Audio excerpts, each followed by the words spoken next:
DC ਵੀ नहीं पहुंचा श्रोमणी committee प्रधान तो मंग पत्र लैण। जम्मू कश्मीर के डीजी जेलों का कतल। उत्तर कोरिया ने जापान उत्तों दागी बैलिस्टिक मिसाइल। कैलीफोर्निया विच 8 महीनों की बच्ची समेत परिवार के 4 जी अगवा। वाहिगुरू जी का खालसा वाहिगुरू जी की फतेह। अज दीयां खबरां विच तुहाडा स्वागत है। सुर्खियां तो बाद खबरां के विस्तार वल वधदे हां। सब तो पहलां गल करदे हां श्रोमणी गुरुद्वारा प्रबंधक कमेटी ਵੱਲੋਂ ਅੱਜ ਕੀਤੇ ਗਏ ਰੋਸ ਮਾਰਚ ਦੀ।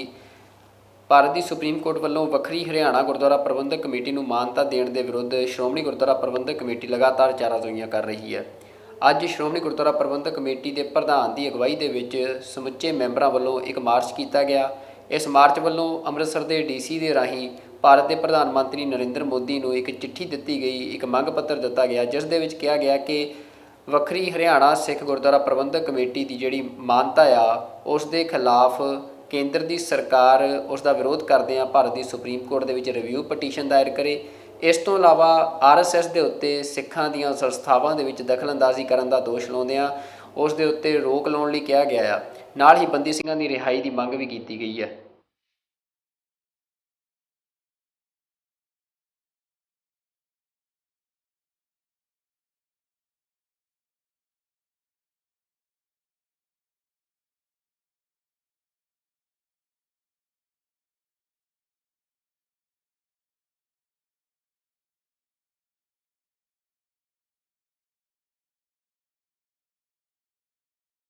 ਅਸੀਂ ਕੁਰਬਾਨੀਆਂ ਅੱਜ ਵੀ ਕਰ ਰਹੇ ਹਾਂ। ਕਾਰਗਲ ਦਾ ਸਮਾਂ ਦੇਖੋ, ਕਿੰਨੇ ਸਿੱਖ ਛੋਟੀ ਅਵਸਥਾ ਦੇ ਮੁੰਡੇ ਮਰ ਕੇ ਆਏ, ਉੱਥੋਂ ਸ਼ਹੀਦੀਆਂ ਪਾ ਕੇ ਆਏ। ਅੱਜ ਵੀ ਇੱਕ ਨਾ ਇੱਕ ਰੋਜ਼ ਉੱਥੋਂ ਲੋਥ ਆਉਂਦੀ ਆ। ਤੇ ਇਸ ਕਾਰਜ ਲਈ ਅਸੀਂ ਆਜ਼ਾਦੀ ਭਾਲਦੇ ਸੀ ਕਿ ਸਾਡੇ ਗੁਰਧਾਮਾਂ ਨੂੰ ਹੀ ਗੁਲਾਮ ਕਰ ਦਿੱਤਾ ਜਾਵੇ। ਇਹ ਤਿੰਨੇ ਸਰਕਾਰਾਂ ਰਲ ਗਈਆਂ, ਤਿੰਨੇ ਸਰਕਾਰਾਂ ਨੇ ਰਲ ਕੇ ਉਸ ਤਰਜਮਾਨੀ ਦੇ ਉੱਤੇ ਉੱਥੇ ਬਹਿਸ ਕੀਤੀ ਕਿ ਲੁਕਵੇਂ ਤੌਰ ਦੇ ਉੱਤੇ ਅੱਜ ਸਾਨੂੰ ਆਹ ਦਿਨ ਦੇਖਣਾ ਪਿਆ। ਇਹ ਵੀਰੋ RSS ਦੀ ਵੱਡੀ ਚਾਲ ਆ। ਕਈ ਕਹਿੰਦੇ ਆ ਵੀ ਜੀ ਤੁਸੀਂ ਇਹਨਾਂ ਦੇ ਕਟਾਕਸ਼ ਕਿਉਂ ਕਰਦੇ ਆ। ਜੇ ਤਾਂ ਸਿੱਖ ਖਾਲਸਾ ਰਾਜ ਕੋਈ ਮਾੜੀ ਗੱਲ ਨਹੀਂ। ਖਾਲਸਾ ਹੁੰਦਾ ਜਿੱਥੇ ਸਾਰੇ ਸੁਖੀ ਵਸਣ, ਜਿੱਥੇ ਬੰਦਾ ਸਿੰਘ ਬਹਾਦਰ ਦਾ ਰਾਜ ਹੋਵੇ, ਜਿੱਥੇ ਮਹਾਰਾਜਾ ਰਣਜੀਤ ਸਿੰਘ ਦਾ ਰਾਜ ਹੋਵੇ। ਤੇ ਅੱਜ ਜੇ ਖਾਲਸਾ ਰਾਜ ਕੋ ਕਹਿ ਦੇਵੇ ਤਾਂ ਚੱਲ ਅੰਦਰ, ਕਿਉਂ ਜੀ ਇਹ ਵੱਖਰੀ ਆਇਡੈਂਟੀਟੀ ਕਰਦਾ। ਤੇ ਭਾਰਗਵ ਸਾਹਿਬ ਅੱਜ ਕਹਿ ਰਹੇ ਆ ਇਸ ਧਰਤੀ ਤੇ ਹਰ ਇੱਕ ਹਿੰਦੂ ਜੰਮਦਾ। ਮੈਂ ਪੁੱਛਦਾ ਕਿੰਨੇ ਸੈਕਟ ਇੱਥੇ ਰਹਿੰਦੇ ਆ, ਕਿੰਨੇ ਇੱਥੇ ਅੱਜ ਸਾਡੇ ਕਲਚਰ ਜਿਹੜੇ ਵੱਖਰੇ ਤੌਰ ਤੇ, ਕੋਈ ਜਾਤ ਵੱਖਰੀ ਆ, ਕਿਸੇ ਦੀਆਂ ਆਪਣੀਆਂ ਰਵਾਇਤਾਂ ਵੱਖਰੀਆਂ। ਇਹ ਇੰਡੀਆ ਕੰਨਿਆ ਕੁਮਾਰੀ ਤੋਂ ਲੈ ਕੇ ਕਸ਼ਮੀਰ ਤੱਕ 19 ਭਾਸ਼ਾਵਾਂ, ਉਹਦੇ ਵਿੱਚ 19 ਤਰ੍ਹਾਂ ਦੇ ਮਨੁੱਖ ਰਹਿੰਦੇ ਆ। ਤੇ ਇਹ ਜਸਟੀਫਾਈਡ ਆ, ਇਹਦੇ ਉੱਤੇ ਕੋਈ ਕਿੰਤੂ ਪਰੰਤੂ ਨਹੀਂ। ਅਸੀਂ ਅੱਜ ਤੁਹਾਡੇ ਕੋਲ ਦਰ ਫਰਿਆਦ ਲੈ ਕੇ ਆਏ ਆ। ਸਰਕਾਰਾਂ ਗੂੰਗੀਆਂ ਹੋ ਗਈਆਂ, ਬੋਲੀਆਂ ਹੋ ਗਈਆਂ। ਇੰਨੇ ਕਠਨ ਨਹੀਂ ਸੀ ਕਦੇ ਦੇਖੇ ਵੀ ਬੰਦਾ ਟੇਬਲ ਟਾਕ ਤੇ ਚਿੱਠੀ ਵੀ ਲਿਖੀਏ, ਸੁਣਨ ਟਾਈਮ ਹੀ ਨਾ ਦੇਣ। ਉੱਥੇ ਦਾ ਦੂਰ ਹਰਿਆਣੇ ਦੇ ਮੁੱਖ ਮੰਤਰੀ ਨੇ ਵੀ ਟਾਈਮ ਨਹੀਂ ਦਿੱਤਾ। ਅਸੀਂ ਨਹੀਂ ਚਾਹੁੰਦੇ, ਅਸੀਂ ਚਾਹੁੰਦੇ ਅਸੀਂ ਪੀਸਫੁਲੀ, ਅਸੀਂ ਆਪਣੇ ਹੱਕ ਤੇ ਇਨਸਾਫ ਲਈ ਲੜ ਰਹੇ ਹਾਂ। ਜੇ ਯਾਰੋ ਰਾਜੀਵ ਗਾਂਧੀ ਦੇ ਕਾਤਲ ਛੁੱਟ ਸਕਦੇ, ਰੇਪ ਕਰਨ ਵਾਲੇ ਛੁੱਟ ਸਕਦੇ, ਤੇ ਅੱਜ ਸਾਡੇ ਬੰਦੀਆਂ ਨੂੰ ਕੀ ਹੋਇਆ? ਉਹ ਜਿਹੜੇ ਜੁਝਾਰੂ ਵੀਰ, ਉਹਨਾਂ ਨੂੰ ਕਿਉਂ ਨਹੀਂ ਛੱਡਿਆ ਜਾ ਰਿਹਾ? ਇਹ ਸਵਾਲ ਆ ਜਿਹੜੇ ਸਾਨੂੰ ਇਹਨਾਂ ਕੋਲੋਂ ਜਵਾਬ ਮੰਗਦੇ ਆ। ਤੇ ਅੱਜ ਫਿਰ RSS ਵਾਲੇ ਜੇ ਇਦਾਂ ਬੋਲਣਗੇ ਤੇ ਫਿਰ ਘੱਟ ਗਿਣਤੀ ਆਪਣੇ ਆਪ ਨੂੰ ਖਤਰਾ ਮਹਿਸੂਸ ਕਰਦੀ ਆ। ਘੱਟ ਗਿਣਤੀ ਇੱਥੇ ਇਕੱਲੇ ਸਿੱਖ ਨਹੀਂ ਗਏ, ਇੱਥੇ ਹੋਰ ਵੀ ਬਹੁਤ ਸਾਰੇ ਰਹਿੰਦੇ ਆ। ਪਰ ਸਿੱਖ ਜਿਹੜਾ ਕਿਉਂਕਿ ਗੁਰੂ ਦੇ ਬਲ ਨਾਲ ਚੱਲਦਾ, ਗੁਰੂ ਦੇ ਸ਼ਬਦ ਤੋਂ ਸੇਧ ਲੈਂਦਾ। ਅਸੀਂ ਅੱਜ ਇਹਨਾਂ ਨੂੰ ਬੇਨਤੀ ਕਰਨ ਆਏ ਆ ਕਿ ਇਹਨਾਂ ਨੂੰ ਨੱਥ ਪਾਈ ਜਾਵੇ, ਕਿਉਂਕਿ ਇਹ ਦੇਸ਼ ਬੜੀਆਂ ਕਰੜੀਆਂ ਮਸ਼ੱਤਕਾਂ ਤੋਂ ਬਾਅਦ ਆਜ਼ਾਦ ਹੋਇਆ ਸੀ। ਸਿੱਖਾਂ ਦਾ ਬਹੁਤ ਵੱਡਾ ਯੋਗਦਾਨ ਆ, ਮੈਂ ਬਾਰ-ਬਾਰ ਕਹਿ ਰਿਹਾ। ਤੇ ਸਾਨੂੰ ਵੀ ਇਨਸਾਫ ਦਿਓ। ਉਹ ਇਨਸਾਫ ਅਸੀਂ ਤਿੰਨਾਂ ਤਰ੍ਹਾਂ ਦੇ ਮੰਗਦੇ ਹਾਂ। ਸਿੱਖ ਬੰਦੀ ਜਿਹੜੇ ਰਿਹਾ ਕਰੋ। ਕਾਨੂੰਨੀਆਂ ਲੜਾਈਆਂ ਵੀ ਚੱਲ ਰਹੀਆਂ, ਉੱਥੇ ਵੀ ਸਾਡੇ ਨਾਲ ਦੇਰੀ ਹੋ ਰਹੀ ਆ। ਉਹ ਤੋਂ ਇਲਾਵਾ ਜੇ ਆਪਾਂ RSS ਦੀ ਗੱਲ ਕਰਦੇ ਹਾਂ, ਇਹ ਤੇ ਵੀ ਮੁਲਾਂਕਣ ਕਰਨਾ ਚਾਹੀਦਾ। ਤੇ ਤੀਜਾ ਜਿਹੜਾ ਸਿੱਖ ਗੁਰਦੁਆਰਾ ਐਕਟ ਤੋੜਿਆ ਗਿਆ, ਇਹ ਐਕਟ ਨਹੀਂ ਸੀ ਟੁੱਟਣਾ ਚਾਹੀਦਾ। ਇਹ ਐਕਟ ਤੋੜ ਕੇ ਅੱਜ ਸਾਨੂੰ ਖਾਸਾ ਆ। ਸਾਨੂੰ ਅੱਜ ਕਹਿ ਰਹੇ ਆ ਇਹ ਗੱਲ ਵੀ ਦਿੱਲੀ 'ਚ ਵੀ ਸਿੱਖ ਰਾਜ ਕਰਦੇ ਆ। ਕੋਈ ਸ਼ੱਕ ਨਹੀਂ, ਦਿੱਲੀ 'ਚ ਸਿੱਖ ਰਾਜ ਨਹੀਂ ਕਰਦੇ, ਪ੍ਰਬੰਧ ਚਲਾਉਂਦੇ ਆ ਗੁਰਦੁਆਰਾ ਸਾਹਿਬਾਨ ਦਾ। ਇਹ ਰਾਜ ਨਹੀਂਗਾ, ਇਹ ਤਾਂ ਸੇਵਾ ਆ। ਉਹ ਦਿੱਲੀ ਵਾਲੇ ਤਾਂ ਸਭ ਤੋਂ ਪਹਿਲਾਂ ਹੀ ਬਾਹਰ ਸੀ। ਹਰਿਆਣੇ ਦਾ ਐਕਟ ਵੱਖਰਾ ਬਣਿਆ। ਉਹ ਸਾਨੂੰ ਅੱਜ ਅਫਸੋਸ ਆ ਕਿ ਹਰਿਆਣੇ ਦੇ ਵਿੱਚ ਆ 2014 ਤੋਂ ਪਹਿਲਾਂ ਕਿਤੇ ਸਿੱਖ ਨਹੀਂ ਸੀਗੇ ਉੱਥੇ, ਸ਼੍ਰੋਮਣੀ ਕਮੇਟੀ ਦੇ ਮੈਂਬਰ ਨਹੀਂ ਸੀ ਆਉਂਦੇ, ਉਹ ਸਾਰੇ ਉੱਥੋਂ ਚੁਣ ਕੇ ਆਉਂਦੇ ਸੀ, ਉਹਨਾਂ ਦਾ ਪ੍ਰਬੰਧ ਸੁਚੱਜਾ ਚੱਲਦਾ ਸੀ। ਅੱਜ ਭੁਲੇਖਾ ਪਾਇਆ ਜਾ ਰਿਹਾ ਕਿ ਸ਼ਾਇਦ ਸ਼੍ਰੋਮਣੀ ਗੁਰਦੁਆਰਾ ਪ੍ਰਬੰਧਕ ਕਮੇਟੀ ਪ੍ਰਬੰਧਾਂ ਕਰਕੇ ਜਾਂ ਗੋਲਕਾਂ ਕਰਕੇ ਲੜਦੀ ਆ। ਅਸੀਂ ਨਾ ਪ੍ਰਬੰਧਾਂ ਕਰਕੇ ਲੜਦੇ ਆ, ਨਾ ਗੋਲਕਾਂ ਕਰਕੇ ਲੜਦੇ ਆ। ਗੁਰੂ ਰਾਮਦਾਸ ਦਾ ਦਰ ਏਡਾ ਵੱਡਾ ਦਰ ਆ, ਇੱਕ ਦਿਨ ਦੇ ਵਿੱਚ ਬਹੁਤ ਕੁਝ ਉੱਤੇ ਪ੍ਰਫੁੱਲ ਹੋ ਜਾਂਦਾ। ਸਾਡੀ ਕੋਈ ਲੜਾਈ ਨਹੀਂ, ਸਾਡੀ ਲੜਾਈ ਆ ਇਹ ਐਕਟ ਤੋੜਨ ਦੀ। ਅੱਜ ਉਹ ਐਕਟ ਤੋੜਿਆ, ਕੱਲ ਨੂੰ ਸਾਨੂੰ ਖਾਲਸਾ ਵੱਡੇ ਵਿਦਵਾਨ ਕਹਿ ਰਹੇ ਆ ਵੀ ਇਹਨੂੰ ਸਟੇਟ ਸਬਜੈਕਟ ਬਣਾ ਲਓ। ਜੇ ਸਟੇਟ ਸਬਜੈਕਟ ਬਣ ਗਿਆ, ਪਹਿਲਾਂ ਤਾਂ ਉਹ ਕਾਨੂੰਨ 1925 ਦਾ ਖਤਮ ਹੋਊ। ਸਾਡੇ ਮਨਾਂ 'ਚ ਇਸ ਗੱਲ ਦਾ ਰੋਸ ਆ। ਉਹ ਤੋਂ ਬਾਅਦ ਸਰਕਾਰਾਂ ਮਨਮਾਨੀਆਂ ਕਰਨਗੀਆਂ, ਫਿਰ ਚਾਹੇ ਕੋਈ ਹੋਰ ਬਣਾ ਦੇਣ, ਪੈਪਸੂ ਬਣਾ ਦੇਣ, ਚਾਹੇ ਉਹਦੇ ਵਿੱਚੋਂ ਤੁਹਾਡਾ ਆਹ ਮਾਝਾ ਬਣਾ ਦੇਣ। ਔਰ ਸਭ ਤੋਂ ਵੱਡੀ ਅੱਜ ਜਿਹੜੀ ਸਾਨੂੰ ਇੱਕ ਖਾਲਸਾ ਲੱਗ ਰਿਹਾ, ਉਹ ਖਾਲਸਾ ਆ ਭਈ ਕਿਸੇ ਵੇਲੇ ਦਿੱਲੀ ਗੁਰਦੁਆਰਾ ਪ੍ਰਬੰਧਕ ਕਮੇਟੀ ਵੀ ਗੁਰੂ ਪਾਤਸ਼ਾਹ ਦੇ ਸਰੂਪ ਛਾਪਦੀ ਸੀ। ਇੱਥੇ ਆਮ ਜਿਹੜੇ ਹੋਰ ਸਭਾ ਸੁਸਾਇਟੀਆਂ ਵਾਲੇ ਗੁਰੂ ਪਾਤਸ਼ਾਹ ਦਾ ਸਰੂਪ ਛਾਪਦੇ ਸੀ, ਗੁਟਕੇ ਛਾਪਦੇ ਸੀ, ਅੱਜ ਵੀ ਛਾਪਦੇ ਆ। ਉਹਦੇ ਵਿੱਚ ਸ਼੍ਰੋਮਣੀ ਗੁਰਦੁਆਰਾ ਪ੍ਰਬੰਧਕ ਕਮੇਟੀ ਨੂੰ ਅਧਿਕਾਰ ਮਿਲਿਆ ਕਿ ਤੁਸੀਂ ਕੱਲਿਆਂ ਨੇ ਇਹ ਸਰੂਪ ਛਾਪਣੇ, ਇੱਕ ਐਕਟ ਵੀ ਬਣ ਗਿਆ। ਤੇ ਹੁਣ ਹਰਿਆਣੇ ਦੇ ਵਿੱਚ ਫਿਰ ਉਹ ਵੀ ਵੱਖਰੇ ਐਕਟ ਬਣ ਗਏ। ਉੱਥੇ ਕੱਲ ਨੂੰ ਜੇ ਕੋਈ ਸਰੂਪ ਦੇ ਵਿੱਚ ਕੋਈ ਲਗਾਮ ਮਾਤਰਾ ਤੇ ਹੋਰ ਕੋਈ ਵੱਢ ਟੋਕ ਕਰੂਗਾ, ਫਿਰ ਸਿੱਖ ਬਰਦਾਸ਼ਤ ਕਰੂਗਾ। ਸਾਨੂੰ ਤਾਂ ਖਾਲਸੇ ਆ ਇਹਨਾਂ ਗੱਲਾਂ ਦੇ, ਕਿਉਂਕਿ ਗੁਰੂ ਗ੍ਰੰਥ ਸਾਹਿਬ ਇਹ ਸਿੱਖ ਦਾ ਹਿਰਦਾ ਆ। ਇਹ ਗੁਰੂ ਨੇ ਸਾਨੂੰ ਗੁਰੂ ਰੂਪ ਬਖਸ਼ਿਸ਼ ਕੀਤਾ, ਤੇ ਗੁਰੂ ਦੇ ਵਿੱਚ ਜਿਹੜੇ ਕੋਈ ਮੁਖਾਤਬ ਕਰੇ ਫਿਰ ਸਿੱਖ ਕਦੇ ਬਰਦਾਸ਼ਤ ਨਹੀਂ ਕਰਦਾ। ਇਹ ਸਾਡਾ ਅੱਜ ਦਾ ਖਾਲਸਾ ਆ। ਔਰ ਉਹ ਤੋਂ ਇਲਾਵਾ ਅਸੀਂ ਨਹੀਂ ਚਾਹੁੰਦੇ ਵੀ ਕਿਸੇ ਨੂੰ ਦੁੱਖ ਦਈਏ। ਆ ਕਿੰਨੀ ਗਰਮੀ ਆ, ਭੇਜੇ ਪਏ ਸਾਰੇ, ਕਿਉਂ ਆ ਰਹੇ ਯਾਰੋ? ਸਾਨੂੰ ਇੱਕ ਵਾਰੀ ਤਾਂ ਦੱਸੋ।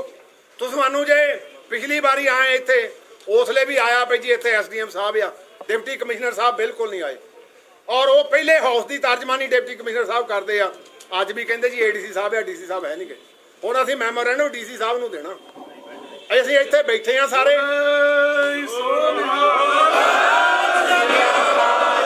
ਇਹ ਵੱਡੀ ਸੰਸਥਾ ਸਿੱਖਾਂ ਦੀ, ਇਹ ਤੋਂ ਦਾ ਸੈਂਟਰ ਵੀ ਘਬਰਾਉਂਦਾ। ਪਰ ਅੱਜ ਇਹ ਨਾ ਕਰਿਓ ਵੀ ਆਪਾਂ ਜਿਹੜਾ ਮਰਜ਼ੀ ਆ ਗਿਆ। ਮੈਂ ਪ੍ਰਧਾਨ ਆ, ਸਾਰੇ ਐਗਜ਼ੈਕਟਿਵ ਦੇ ਮੈਂਬਰ ਬੈਠੇ ਆ। ਅਸੀਂ ਤੁਹਾਡੇ ਨਾਲ ਹਮੇਸ਼ਾ ਕੋਆਪਰੇਟ ਕਰਦੇ ਆ। ਇੱਕ ਮੈਮੋਰੈਂਡਮ ਦੇਣ ਨੂੰ ਚੰਡੀਗੜ੍ਹ ਜਾਣਾ ਪਿਆ, ਹੈਗੇ ਡਿਪਟੀ ਕਮਿਸ਼ਨਰ ਸਾਹਿਬ ਇੱਥੇ। ਫਿਰ ਅਸੀਂ ਬੈਠੇ ਆ, ਫਿਰ ਦੇਖਾਂਗੇ ਜਿੱਲੇ ਆਉਣਗੇ ਉਹ ਉਸਲੇ ਬੈਠ ਕੇ ਕਰਾਂਗੇ। ਅਸੀਂ ਬਾਰ-ਬਾਰ ਇਹ ਮਜ਼ਾਕ ਚੰਗਾ ਨਹੀਂ ਸਮਝਦੇ, ਕਿਉਂਕਿ ਸਰਕਾਰਾਂ ਪਾਉਣੀਆਂ ਹੋ ਗਈਆਂ, ਸਰਕਾਰਾਂ ਨਹੀਂ ਟਾਈਮ ਦੇ ਰਹੀਆਂ, ਤੇ ਨਾ ਸਾਨੂੰ ਟਾਈਮ ਫਿਰ ਡਿਪਟੀ ਕਮਿਸ਼ਨਰ ਦੇਣ, ਤੇ ਫਿਰ ਕਿਹਦੇ ਕੋਲ ਜਾ ਕੇ ਆਪਾਂ ਟਾਈਮ ਦੇਵਾਂਗੇ? ਸੋ ਇਸ ਕਰਕੇ ਅਸੀਂ ਤੁਹਾਨੂੰ ਬਾਰ-ਬਾਰ ਇੱਕੋ ਬੇਨਤੀ ਕਰਦੇ ਹਾਂ, ਤੁਸੀਂ ਆਪਣੀ ਤਾਕਤ ਨੂੰ ਇਕੱਠੇ ਰੱਖੋ, ਤਾਕਤ ਦੇ ਵਿੱਚੇ ਬਾਲਿਆ। ਅੱਜ ਜਦੋਂ ਸ਼੍ਰੋਮਣੀ ਗੁਰਦੁਆਰਾ ਪ੍ਰਬੰਧਕ ਕਮੇਟੀ ਦਾ ਇਹ ਮਾਰਚ ਅੰਮ੍ਰਿਤਸਰ ਦੇ ਡੀਸੀ ਨੂੰ ਇਹ ਮੰਗ ਪੱਤਰ ਦੇਣ ਲਈ ਪਹੁੰਚਿਆ, ਤਾਂ ਉੱਥੇ ਇਹ ਗੱਲ ਦੇਖਣ ਨੂੰ ਮਿਲੀ ਕਿ ਅੰਮ੍ਰਿਤਸਰ ਦੇ ਡੀਸੀ ਜਿਹੜੇ ਆ ਉਹ ਗੈਰ ਹਾਜ਼ਰ ਰਹੇ। ਡੀਸੀ ਵੀ ਮੰਗ ਪੱਤਰ ਲੈਣ ਲਈ ਸ਼੍ਰੋਮਣੀ ਗੁਰਦੁਆਰਾ ਪ੍ਰਬੰਧਕ ਕਮੇਟੀ ਦੇ ਨੁਮਾਇੰਦਿਆਂ ਪ੍ਰਧਾਨ ਦੇ ਕੋਲ ਨਹੀਂ ਆਇਆ। ਡੀਸੀ ਦਾ ਇੱਕ ਨੁਮਾਇੰਦਾ ਜਿਹੜਾ ਆ ਉਹ ਮੰਗ ਪੱਤਰ ਲੈਣ ਲਈ ਆਇਆ। ਇਸ ਗੱਲ ਦੇ ਉੱਤੇ ਇਤਰਾਜ਼ ਪ੍ਰਗਟ ਕਰਦਿਆਂ ਸ਼੍ਰੋਮਣੀ ਅਕਾਲੀ ਦਲ ਬਾਦਲ ਦੇ ਆਗੂ ਚਰਨਜੀਤ ਸਿੰਘ ਬਰਾੜ ਸ਼੍ਰੋਮਣੀ ਅਕਾਲੀ ਦਲ ਦੇ ਪੇਜ ਤੋਂ ਲਾਈਵ ਹੋਏ, ਤੇ ਉਹਨਾਂ ਇਹ ਦੋਸ਼ ਲਾਇਆ ਕਿ ਪੰਜਾਬ ਸਰਕਾਰ ਜਿਹੜੀ ਆ ਉਹ ਸਿੱਖਾਂ ਦੀ ਇਸ ਅਹਿਮ ਸੰਸਥਾ ਦਾ ਨਿਰਾਦਰ ਕਰ ਰਹੀ ਆ, ਤੇ ਉਹਨਾਂ ਪੰਜਾਬ ਸਰਕਾਰ ਨੂੰ ਇਸ ਦੇ ਲਈ ਦੋਸ਼ੀ ਦੱਸਿਆ। ਕਿੰਨੇ ਦਿਨ ਪਹਿਲਾਂ ਦਾ ਇੱਕ ਤਰ੍ਹਾਂ ਦਾ ਅਲਟੀਮੇਟਮ ਸੀ।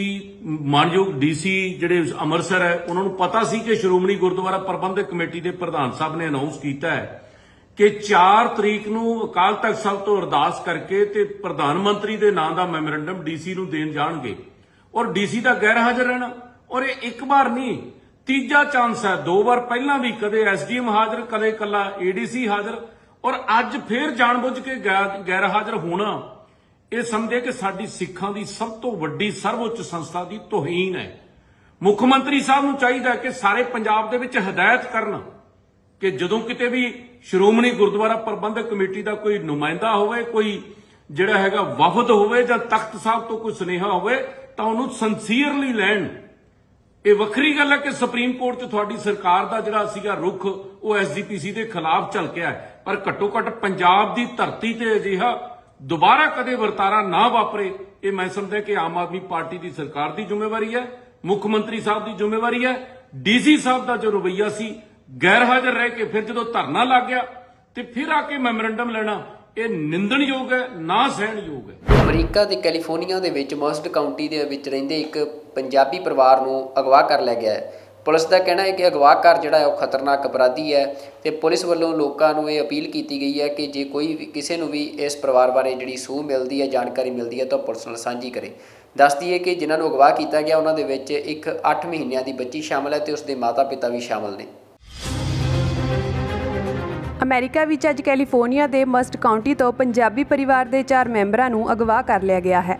ਇਹਨਾਂ ਵਿੱਚ 8 ਮਹੀਨੇ ਦੀ ਬੱਚੀ ਅਤੇ ਉਸਦੇ ਮਾਤਾ-ਪਿਤਾ ਸ਼ਾਮਿਲ ਸਨ। ਮਸਟ ਕਾਉਂਟੀ ਸ਼ੈਰਿਫ ਦੇ ਦਫ਼ਤਰ ਨੇ ਬਿਆਨ ਵਿੱਚ ਕਿਹਾ ਹੈ ਕਿ ਜਿਨ੍ਹਾਂ ਨੂੰ ਅਗਵਾ ਕੀਤਾ ਗਿਆ ਹੈ ਉਹਨਾਂ ਵਿੱਚ 36 ਸਾਲਾ ਜਸਦੀਪ ਸਿੰਘ, 27 ਸਾਲਾ ਜਸਲੀਨ ਕੌਰ, ਉਹਨਾਂ ਦੀ 8 ਮਹੀਨੇ ਦੀ ਬੱਚੀ ਅਰੂਹੀ ਅਤੇ 39 ਸਾਲਾ ਅਮਨਦੀਪ ਸਿੰਘ ਸ਼ਾਮਿਲ ਹਨ। ਪੁਲਿਸ ਨੇ ਸ਼ੱਕੀ ਨੂੰ ਹਥਿਆਰਬੰਦ ਅਤੇ ਖਤਰਨਾਕ ਕਰਾਰ ਦਿੰਦਿਆਂ ਜ਼ਿਆਦਾ ਵੇਰਵੇ ਜਾਰੀ ਨਹੀਂ ਕੀਤੇ। We have a lowlife out there that kidnapped an 8-month-old baby, her mom, her dad, and her uncle. So far, we have no idea why the kidnapping. We have no motivation behind it. We just know that they are gone. We've got evidence to indicate that the individuals involved in this destroyed evidence in an attempt to cover their tracks. Jammu Kashmir ਦੇ DGP ਜੇਲ੍ਹਾਂ ਹੇਮੰਤ ਲੋਹੀਆ ਨੂੰ ਉਹਨਾਂ ਦੀ ਰਿਹਾਇਸ਼ ਦੇ ਉੱਤੇ ਕਤਲ ਕਰ ਦਿੱਤਾ ਗਿਆ ਆ। ਹੇਮੰਤ ਲੋਹੀਆ ਦਾ ਕਤਲ ਗਲਾ ਵੱਢ ਕੇ ਕੀਤਾ ਗਿਆ ਤੇ ਪੁਲਿਸ ਦਾ ਕਹਿਣਾ ਹੈ ਕਿ ਕਾਤਲ ਹੇਮੰਤ ਲੋਹੀਆ ਦੇ ਘਰ ਦੇ ਵਿੱਚ ਕੰਮ ਕਰਦਾ ਇੱਕ ਨੌਕਰ ਹੀ ਸੀ ਜਿਸ ਵੱਲੋਂ ਇਹ ਕਤਲ ਕੀਤਾ ਗਿਆ ਆ। ਪੁਲਿਸ ਨੇ ਦਾਅਵਾ ਕੀਤਾ ਕਿ ਜਿਹੜਾ ਕਾਤਲ ਆ ਉਹ ਮਾਨਸਿਕ ਤੌਰ 'ਤੇ ਬਿਮਾਰ ਸੀ, ਮਾਨਸਿਕ ਤੌਰ 'ਤੇ ਠੀਕ ਨਹੀਂ ਸੀ, ਜਿਸ ਦੇ ਚੱਲਦਿਆਂ ਉਸ ਵੱਲੋਂ ਹੇਮੰਤ ਲੋਹੀਆ ਦਾ ਕਤਲ ਕੀਤਾ ਗਿਆ। ਹਾਲਾਂਕਿ ਕੁਝ ਗੱਲਾਂ ਇਹ ਵੀ ਸਾਹਮਣੇ ਆ ਰਹੀਆਂ ਸੀ ਕਿ ਕਿਸੇ ਜੰਮੂ ਕਸ਼ਮੀਰ ਦੇ ਜਿਹੜੇ ਖਾੜਕੂ ਜਥੇਬੰਦੀਆਂ ਨੇ ਉਹਨਾਂ ਵਿੱਚੋਂ ਕਿਸੇ ਦਾ ਇਸ ਕਤਲ ਦੇ ਪਿੱਛੇ ਸ਼ਾਇਦ ਹੱਥ ਹੋ ਸਕਦਾ, ਪਰ ਪੁਲਿਸ ਨੇ ਇਹਨਾਂ ਗੱਲਾਂ ਤੋਂ ਇਨਕਾਰ ਕੀਤਾ ਹੈ ਤੇ ਪੁਲਿਸ ਨੇ ਜਿਹੜਾ ਉਹ ਨੌਕਰ ਆ ਉਸ ਨੂੰ ਗ੍ਰਿਫਤਾਰ ਕਰ ਲਿਆ ਹੈ।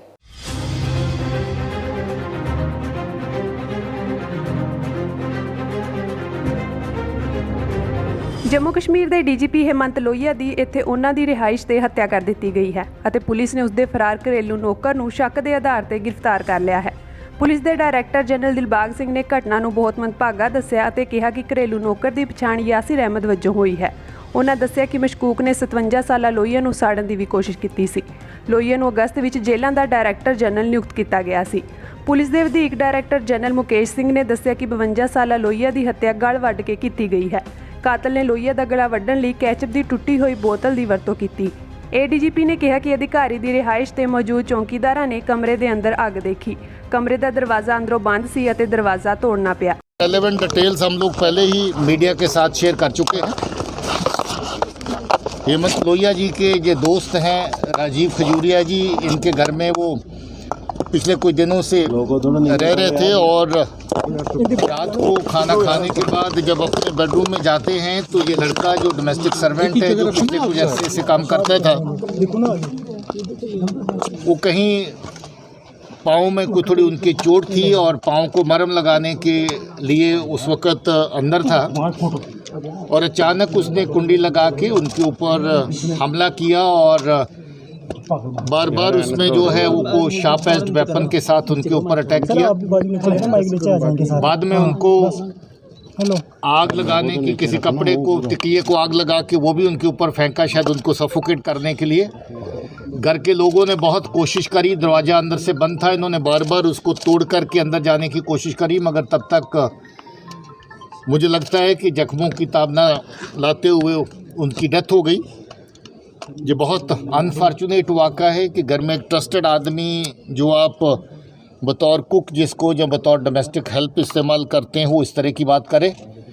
कुछ रेलेवेंट क्ल्यूज़ ऐसे मिले हैं जिससे लगता है कि उसका स्टेट ऑफ माइंड जो थोड़ा सा काफ़ी डिफरेंट था और पुरानी उनकी हिस्ट्री में भी थोड़ा पता चल रहा है कि काफ़ी एग्रेसिव नेचर का वो आदमी था।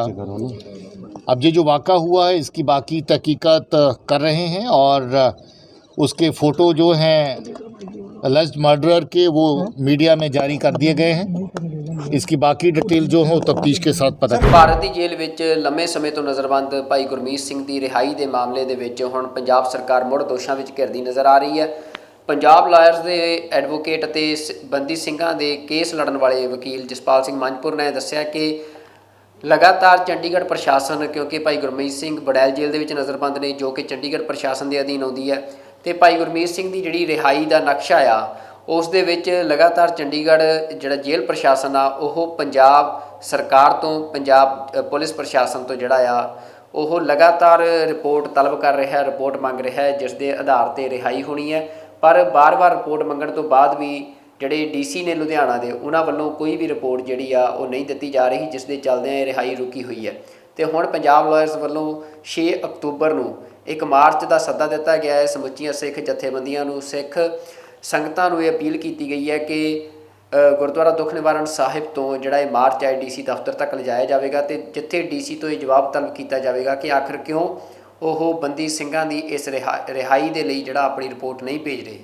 ਵਾਹਿਗੁਰੂ ਜੀ ਕਾ ਖਾਲਸਾ ਵਾਹਿਗੁਰੂ ਜੀ ਕੀ ਫਤਿਹ। ਪੰਜਾਬ ਲਾਇਰਸ ਵੱਲੋਂ ਸਮੂਹ ਸੰਗਤਾਂ ਸਿੱਖ ਜਥੇਬੰਦੀਆਂ ਨੂੰ ਬੇਨਤੀ ਹੈ ਕਿ 6 ਅਕਤੂਬਰ 2022 ਦਿਨ ਵੀਰਵਾਰ ਦੁਪਹਿਰ ਬਾਅਦ 2 ਵਜੇ ਗੁਰਦੁਆਰਾ ਦੁੱਖ ਨਿਵਾਰਨ ਸਾਹਿਬ ਪਟਿਆਲਾ ਪਹੁੰਚੋ, ਜਿੱਥੋਂ ਡਿਪਟੀ ਕਮਿਸ਼ਨਰ ਪਟਿਆਲਾ ਨੂੰ ਭਾਈ ਗੁਰਮੀਤ ਸਿੰਘ ਇੰਜੀਨੀਅਰ ਦੀ ਰਿਹਾਈ ਦੇ ਸੰਬੰਧ ਦੇ ਵਿੱਚ ਰਿਪੋਰਟ ਯੂਟੀ ਐਡਮਿਨਿਸਟ੍ਰੇਸ਼ਨ ਚੰਡੀਗੜ੍ਹ ਨੂੰ ਨਾ ਭੇਜਣ ਦੇ ਰੋਸ ਵਜੋਂ ਇੱਕ ਸਵਾਲਨਾਮਾ ਜਾਰੀ ਕੀਤਾ ਜਾਵੇਗਾ। ਉਹਨਾਂ ਨੂੰ ਦਿੱਤਾ ਜਾਵੇਗਾ ਕਿ ਕਿਉਂ ਉਹ ਆਪਣੇ ਡਿਊਟੀ ਦੇ ਉੱਤੋਂ, ਸੰਵਿਧਾਨਕ ਡਿਊਟੀ ਦੇ ਉੱਤੋਂ ਪਿੱਛੇ ਹਟਦੇ ਹੋਏ ਪਿਛਲੇ 9-10 ਮਹੀਨੇ ਤੋਂ ਦਸੰਬਰ 2021 ਤੋਂ ਜਦੋਂ ਤੋਂ ਲੈ ਕੇ ਯੂਟੀ ਐਡਮਿਨਿਸਟ੍ਰੇਸ਼ਨ ਉਹਨਾਂ ਨੂੰ ਕਰੀਬ 14 ਵਾਰ ਰਿਮਾਈਂਡਰ ਭੇਜ ਚੁੱਕਿਆ ਹੈਗਾ ਵੀ ਭਾਈ ਗੁਰਮੀਤ ਸਿੰਘ ਇੰਜੀਨੀਅਰ ਦੀ ਰਿਹਾਈ ਦੇ ਸੰਬੰਧ ਦੇ ਵਿੱਚ ਉਹਨਾਂ ਦੀ ਰਿਪੋਰਟ ਬਣਾ ਕੇ ਭੇਜੀ ਜਾਵੇ। ਪਰ ਡਿਪਟੀ ਕਮਿਸ਼ਨਰ ਪਟਿਆਲਾ ਵੱਲੋਂ ਇਸ ਗੱਲ ਨੂੰ ਅਣਗੌਲਿਆ ਕੀਤਾ ਜਾ ਰਿਹਾ ਤੇ ਇਹ ਗੱਲ ਕੱਲ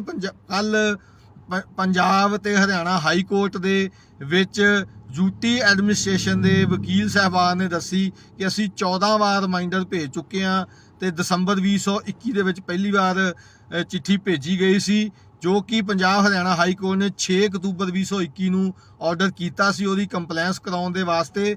ਪਰ ਸਭ ਤੋਂ ਵੱਡੀ ਅਣਗਹਿਲੀ ਡਿਪਟੀ ਕਮਿਸ਼ਨਰ ਪਟਿਆਲਾ ਵੱਲੋਂ ਕੀਤੀ ਜਾ ਰਹੀ ਹੈ, ਜਿਹਦੇ ਤਹਿਤ ਭਾਈ ਗੁਰਮੀਤ ਸਿੰਘ ਇੰਜੀਨੀਅਰ ਦੀ ਰਿਪੋਰਟ ਜਿਹੜੀ ਬਣਾ ਕੇ ਨਹੀਂ ਭੇਜੀ ਜਾ ਰਹੀ, ਜਿਹਦੇ ਕਰਕੇ ਉਹ ਭਾਈ ਗੁਰਮੀਤ ਸਿੰਘ ਇੰਜੀਨੀਅਰ ਦੀ ਰਿਹਾਈ ਦਾ ਫੈਸਲਾ ਯੂਟੀ ਐਡਮਿਨਿਸਟ੍ਰੇਸ਼ਨ ਹੋਮ ਡਿਪਾਰਟਮੈਂਟ ਲੈਣ ਤੋਂ ਅਸਮਰੱਥ ਹੈ। ਸੋ ਪੰਜਾਬ ਹਰਿਆਣਾ ਹਾਈ ਕੋਰਟ ਦੇ ਵਿੱਚ ਪੰਜਾਬ ਲਾਇਰਸ ਵੱਲੋਂ ਕਾਨੂੰਨੀ ਚਾਰਾਜੋਈ ਕੀਤੀ ਜਾ ਰਹੀ ਹੈ, ਜਿਹਦੀ ਅਗਲੀ ਤਰੀਕ ਹੁਣ 4 ਨਵੰਬਰ 2022 ਹੈ। ਤੇ ਆਓ ਆਪਾਂ ਸਿੱਖ ਸੰਗਤਾਂ ਆਪਣਾ ਫਰਜ਼ ਸਮਝਦੇ ਹੋਈਏ ਡਿਪਟੀ ਕਮਿਸ਼ਨਰ ਨੂੰ ਉਹਦੇ ਫਰਜ਼ਾਂ ਤੋਂ ਜਾਣੂ ਕਰਾਉਣ ਵਾਸਤੇ 6 ਅਕਤੂਬਰ 2022 ਦਿਨ ਵੀਰਵਾਰ 2 ਵਜੇ ਗੁਰਦੁਆਰਾ ਦੁੱਖ ਨਿਵਾਰਨ ਸਾਹਿਬ ਪਟਿਆਲਾ ਇਕੱਤਰ ਹੋਈਏ, ਜਿੱਥੇ ਸਵਾਲਨਾਮੇ ਦੇ ਰੂਪ ਦੇ ਵਿੱਚ ਆਪਾਂ ਡਿਪਟੀ ਕਮਿਸ਼ਨਰ ਪਟਿਆਲਾ ਨੂੰ ਜਾਣੂ ਕਰਾਈਏ ਕਿ ਉਹ ਆਪਣੀ ਡਿਊਟੀ ਨਿਭਾਉਣ ਤੇ ਭਾਈ ਗੁਰਮੀਤ ਸਿੰਘ ਇੰਜੀਨੀਅਰ ਦੀ ਰਿਹਾਈ ਦੇ ਰਾਹ ਦੇ ਵਿੱਚ ਅੜਿੱਕਾ ਨਾ ਬਣਨ। ਸਮੂਹ ਸੰਗਤਾਂ ਦਾ ਧੰਨਵਾਦ। ਵੱਧ ਤੋਂ ਵੱਧ ਸੰਗਤਾਂ ਇਸ ਨੂੰ ਸਹਿਯੋਗ ਕਰੋ ਤੇ ਵੱਧ ਤੋਂ ਵੱਧ 6 ਅਕਤੂਬਰ ਨੂੰ ਗੁਰਦੁਆਰਾ ਦੁੱਖ ਨਿਵਾਰਨ ਸਾਹਿਬ ਪਹੁੰਚੋ। ਵਾਹਿਗੁਰੂ ਜੀ ਕਾ ਖਾਲਸਾ ਵਾਹਿਗੁਰੂ ਜੀ ਕੀ ਫਤਿਹ। ਗੱਲ ਦੱਖਣੀ ਏਸ਼ੀਆ ਦੀ ਸਿਆਸਤ ਦੀ ਕਰਦੇ ਹਾਂ, ਜਿੱਥੇ ਨਾਰਥ ਕੋਰੀਆ ਵੱਲੋਂ ਅੱਜ ਇੱਕ ਬੈਲਿਸਟਿਕ ਮਿਜ਼ਾਈਲ ਜਿਹੜੀ ਆ ਉਹ ਦਾਗੀ ਗਈ ਆ। ਇਹ ਅੱਜ ਸਾਰੀ ਦੁਨੀਆ ਦੇ ਵਿੱਚ ਚਰਚਾ ਦੇ ਵਿੱਚ ਆ ਨਾਰਥ ਕੋਰੀਆ ਦੀ ਜਿਹੜੀ ਇਹ ਬੈਲਿਸਟਿਕ ਮਿਸਾਈਲ ਹੈ, ਕਿਉਂਕਿ ਇਹ ਮਿਸਾਈਲ ਜਾਪਾਨ ਦਾ ਜਿਹੜਾ ਹਵਾਈ ਖੇਤਰ ਆ ਉਸ ਨੂੰ ਪਾਸ ਕਰਦਿਆਂ ਅੱਗੇ ਪ੍ਰਸ਼ਾਂਤ ਸਾਗਰ ਦੇ ਵਿੱਚ ਜਾ ਕੇ ਡਿੱਗੀ ਆ। ਇਹ ਮਿਸਾਈਲ ਜਿਹੜੀ ਆ ਇਹ ਬੜੀ ਮਾਰੂ ਮਿਸਾਈਲ ਇਸ ਨੂੰ ਦੱਸਿਆ ਜਾ ਰਿਹਾ ਤੇ ਲਗਭਗ 22 ਮਿੰਟ ਤੱਕ ਇਹ ਮਿਸਾਈਲ ਜਿਹੜੀ ਆ ਹਵਾ 'ਚ ਰਹੀ, ਜਿਸ ਤੋਂ ਬਾਅਦ ਇਹ ਪ੍ਰਸ਼ਾਂਤ ਮਹਾਸਾਗਰ 'ਚ ਡਿੱਗੀ ਆ। ਜਿਸ ਤਰ੍ਹਾਂ ਹੀ ਇਹ ਮਿਸਾਈਲ ਜਿਹੜੀ ਆ ਉਹ ਹਵਾ ਦੇ ਵਿੱਚ ਆਈ ਤਾਂ ਜਾਪਾਨ ਅਤੇ ਜਿਹੜਾ ਸਾਊਥ ਕੋਰੀਆ ਆ ਉਸ ਦੇ ਵੱਲੋਂ ਅਲਰਟ ਜਾਰੀ ਕੀਤੇ ਗਏ, ਆਪਣੇ ਲੋਕਾਂ ਨੂੰ ਸੁਰੱਖਿਅਤ ਥਾਵਾਂ ਦੇ ਵਿੱਚ ਪਨਾਹ ਲੈਣ ਲਈ ਕਿਹਾ ਗਿਆ। ਤੇ ਨਾਲ ਹੀ ਜਾਪਾਨ ਅਤੇ ਸਾਊਥ ਕੋਰੀਆ ਦੇ ਜਿਹੜੇ ਲੀਡਰਸ ਨੇ, ਚੀਫ ਨੇ, ਉਹਨਾਂ ਦੇ ਵੱਲੋਂ ਆਪਣੇ ਨੈਸ਼ਨਲ ਸਿਕਿਉਰਿਟੀ ਐਡਵਾਈਜ਼ਰਸ ਦੀ ਐਮਰਜੈਂਸੀ ਮੀਟਿੰਗ ਬੁਲਾਈ ਗਈ। ਅਮਰੀਕਾ ਦੇ ਵੱਲੋਂ ਵੀ ਇਹਨਾਂ ਦੋਹਾਂ ਮੁਲਕਾਂ ਦੇ ਮੁਖੀਆਂ ਦੇ ਨਾਲ ਗੱਲਬਾਤ ਕਰਕੇ ਉਹਨਾਂ ਨੂੰ ਹਰ ਸੰਭਵ ਮਦਦ ਦੇਣ ਦਾ ਭਰੋਸਾ ਦਿੱਤਾ ਗਿਆ। ਤੇ ਜਿਹੜਾ ਇਹ ਨਾਰਥ ਕੋਰੀਆ ਦਾ ਐਕਟ ਆ, ਇਸ ਨੂੰ ਜਾਪਾਨ ਦੇ ਪ੍ਰਾਈਮ ਮਿਨਿਸਟਰ ਨੇ ਇੱਕ ਬਾਰਬੈਰਿਕ ਐਕਟ ਕਿਹਾ ਆ। ਨਾਰਥ ਕੋਰੀਆ ਲਗਾਤਾਰ ਜਿਹੜਾ ਆ ਉਹ ਮਿਜ਼ਾਈਲਸ ਦੇ ਟੈਸਟ ਕਰਦਾ ਰਹਿੰਦਾ ਆ ਤੇ ਨਾਰਥ ਕੋਰੀਆ ਇਹ ਦਾਅਵਾ ਕਰਦਾ ਕਿ ਉਸ ਕੋਲ ਨਿਊਕਲੀਅਰ ਹਥਿਆਰ ਨੇ ਤੇ ਪਿਛਲੇ ਕੁਝ ਦਿਨਾਂ ਦੇ ਵਿੱਚ 5ਵੀਂ ਵਾਰ ਨਾਰਥ ਕੋਰੀਆ ਦੇ ਵੱਲੋਂ ਇਹ ਮਿਜ਼ਾਈਲਸ ਦਾਗੀਆਂ ਗਈਆਂ ਨੇ। ਕਿਹਾ ਜਾ ਰਿਹਾ ਹੈ ਕਿ ਨਾਰਥ ਕੋਰੀਆ ਭਵਿੱਖ ਦੇ ਵਿੱਚ ਬੜੀ ਛੇਤੀ ਆਪਣਾ ਜਿਹੜਾ ਨਿਊਕਲੀਅਰ ਹਥਿਆਰ ਆ ਉਸ ਦਾ ਟੈਸਟ ਕਰਨ ਜਾ ਰਿਹਾ, ਜਿਸ ਦੇ ਲਈ ਇਹ ਮਿਜ਼ਾਈਲਾਂ ਜਿਹੜੀਆਂ ਨੇ ਉਹਨਾਂ ਦੇ ਟੈਸਟ ਕੀਤੇ ਜਾ ਰਹੇ ਨੇ। ਉੱਤਰੀ ਕੋਰੀਆ ਵੱਲੋਂ ਜਾਪਾਨ ਦੇ ਹਵਾਈ ਖੇਤਰ ਦੇ ਉੱਤੋਂ ਬੈਲਿਸਟਿਕ ਮਿਜ਼ਾਈਲ ਦਾਗੀ ਗਈ, ਜੋ ਜਾਪਾਨ ਨੂੰ ਪਾਰ ਕਰਕੇ ਪ੍ਰਸ਼ਾਂਤ ਮਹਾਸਾਗਰ ਵਿੱਚ ਡਿੱਗੀ। ਇਹ ਮਿਜ਼ਾਈਲ ਲਗਭਗ 22 ਮਿੰਟ ਹਵਾ ਵਿੱਚ ਰਹੀ। ਉੱਤਰੀ ਕੋਰੀਆ ਵੱਲੋਂ ਪਿਛਲੇ 10 ਦਿਨਾਂ ਵਿੱਚ ਇਹ 5ਵੀਂ ਮਿਜ਼ਾਈਲ ਦਾਗੀ ਗਈ ਹੈ। ਕਿਹਾ ਜਾ ਰਿਹਾ ਹੈ ਕਿ ਉੱਤਰੀ ਕੋਰੀਆ ਆਪਣੇ ਪਹਿਲੇ ਨਿਊਕਲੀਅਰ ਹਥਿਆਰ ਦੀ ਜਾਂਚ ਕਰਨ ਲਈ ਇਹ ਤਿਆਰੀ ਕਰ ਰਿਹਾ ਹੈ। ਉੱਤਰੀ ਕੋਰੀਆ ਦੀ ਮਿਜ਼ਾਈਲ ਨੂੰ ਦੇਖਦਿਆਂ ਜਾਪਾਨ ਦੇ ਉੱਤਰੀ ਖਿੱਤੇ ਦੇ ਵਸਿੰਦਿਆਂ ਨੂੰ ਸਰਕਾਰ ਵੱਲੋਂ ਸੁਰੱਖਿਅਤ ਥਾਂ ਵਿੱਚ ਲੁਕਣ ਦੀ ਹਦਾਇਤ ਜਾਰੀ ਕਰ ਦਿੱਤੀ ਗਈ ਸੀ। ਕਈ ਇਲਾਕਿਆਂ ਵਿੱਚ ਰੇਲ ਸੇਵਾਵਾਂ ਰੋਕ ਦਿੱਤੀਆਂ ਗਈਆਂ ਸਨ। ਜਾਪਾਨ ਦੇ ਪ੍ਰਧਾਨ ਮੰਤਰੀ ਫੂਮੀਓ ਕਿਸ਼ੀਦਾ ਨੇ ਇਸ ਨੂੰ ਜ਼ੁਲਮੀ ਕਾਰਵਾਈ ਕਿਹਾ ਹੈ। ਦੱਖਣੀ ਕੋਰੀਆ ਦੇ ਰਾਸ਼ਟਰਪਤੀ ਯੂਨ ਸੁਕ ਏਓਲ ਨੇ ਇਸ ਕਾਰੇ ਦਾ ਸਖਤ ਜਵਾਬ ਦੇਣ ਦੀ ਗੱਲ ਕਹੀ ਹੈ। ਜਾਪਾਨ ਅਤੇ ਦੱਖਣੀ ਕੋਰੀਆ ਦੇ ਮੁਖੀਆਂ ਵੱਲੋਂ ਆਪਣੀ ਸੁਰੱਖਿਆ ਕਾਉਂਸਲਾਂ ਦੀ ਬੈਠਕ ਬੁਲਾਈ ਗਈ। ਅਮਰੀਕਾ ਦੇ ਕੌਮੀ ਸੁਰੱਖਿਆ ਸਲਾਹਕਾਰ ਜੇਕ ਸੁਲੀਵਨ ਅਤੇ secretary of state Antony Blinken ਵੱਲੋਂ ਜਾਪਾਨ ਅਤੇ ਦੱਖਣੀ ਕੋਰੀਆ ਦੇ ਮੁਖੀਆਂ ਨਾਲ ਗੱਲਬਾਤ ਕਰਕੇ ਉੱਤਰੀ ਕੋਰੀਆ ਦੀ ਇਸ ਕਾਰਵਾਈ ਦੀ ਨਿੰਦਾ ਕੀਤੀ ਗਈ ਤੇ ਦੋਵਾਂ ਮੁਲਕਾਂ ਦੀ ਸੁਰੱਖਿਆ ਲਈ ਅਮਰੀਕਾ ਦੀ ਵਚਨਬੱਧਤਾ ਨੂੰ ਦੁਹਰਾਇਆ ਗਿਆ। ਅੱਜ ਪੰਜਾਬ ਦੇ ਵਿੱਚ ਪ੍ਰਵਾਸ ਨੂੰ ਇੱਕ ਵੱਡੀ ਸਮੱਸਿਆ ਵਜੋਂ ਦੇਖਿਆ ਜਾ ਰਿਹਾ ਹੈ, ਪਰ ਸਿੱਖਾਂ ਦੇ ਪ੍ਰਵਾਸ ਦੀ ਗੱਲ ਕਰਨੀ ਹੋਵੇ ਤਾਂ ਲੰਮੇ ਸਮੇਂ ਤੋਂ ਸਿੱਖ ਪੰਜਾਬ ਤੋਂ ਹੋਰ ਮੁਲਕਾਂ ਵੱਲ ਨੂੰ ਪ੍ਰਵਾਸ ਕਰਦੇ ਰਹੇ ਨੇ। ਆਸਟ੍ਰੇਲੀਆ ਦੇ ਵਿੱਚ ਇੱਕ ਅਜਿਹਾ ਹੀ ਜਿਹੜਾ ਆ ਦਸਤਾਵੇਜ਼ ਮਿਲਿਆ ਆ ਇੱਕ ਕਿਤਾਬ ਦੇ ਰੂਪ ਦੇ ਵਿੱਚ, ਜੋ ਕਿ ਇਸ ਗੱਲ ਦੀ ਗਵਾਹੀ ਭਰਦਾ ਹੈ ਕਿ 1885 ਦੇ ਸਮੇਂ ਤੋਂ ਜਿਹੜੇ ਸਿੱਖ ਨੇ ਉਹ ਆਸਟ੍ਰੇਲੀਆ ਦੇ ਵਿੱਚ ਵਸੇ ਹੋਏ ਨਹੀਂ, ਬਲਕਿ ਉੱਥੇ ਇੱਕ ਚੰਗੇ ਵਪਾਰੀ ਵਜੋਂ ਸਥਾਪਿਤ ਹੋਏ ਸੀ ਤੇ ਆਸਟ੍ਰੇਲੀਆ ਦੇ ਵਿੱਚ ਕਈ ਤਰ੍ਹਾਂ ਦੇ ਵਪਾਰ ਉਦੋਂ ਸਿੱਖ ਵਪਾਰੀ ਕਰਦੇ ਸੀ।